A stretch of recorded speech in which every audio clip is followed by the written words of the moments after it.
దేవుని ప్రియులకు యేసుక్రీస్తు ప్రభువారి శ్రేష్టమైన శక్తిగల నామమున ఈ ఉదయకాల శుభాలు అందిస్తూ ఉన్నాం. సియోనులో నుండి నా తండ్రి మిమ్మల్ని ఆశీర్వదించునుగాక. ఈరోజు శుభవచన కొరకు 128వ సంకీర్తన, అద్భుతమైన కీర్తన అండి. ఇది యాత్ర కీర్తన, కుటుంబ కీర్తన అని పిలుస్తారు దీన్ని. యెహోవా యందు భయభక్తులు కలిగి ఆయన త్రోవలందు నడుచు వారందరూ ధన్యులు. నిశ్చయముగా నీవు నీ చేతుల కష్టార్జితం అనుభవించెదవు. నీవు ధన్యుడువు, నీకు మేలు కలుగును. నీ లోగిట నీ భార్య ఫలించు ద్రాక్షవల్లి వలె ఉండును. నీ భోజనపు బల్ల చుట్టూ నీ పిల్లలు ఒలీవ మొక్కల వలె ఉందురు.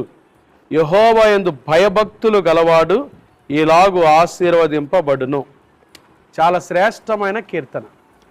దేవుని వాక్యంలో యెహోవా యందు భయభక్తులు కలిగిన వాడు ఎలా ఆశీర్వదించబడతాడు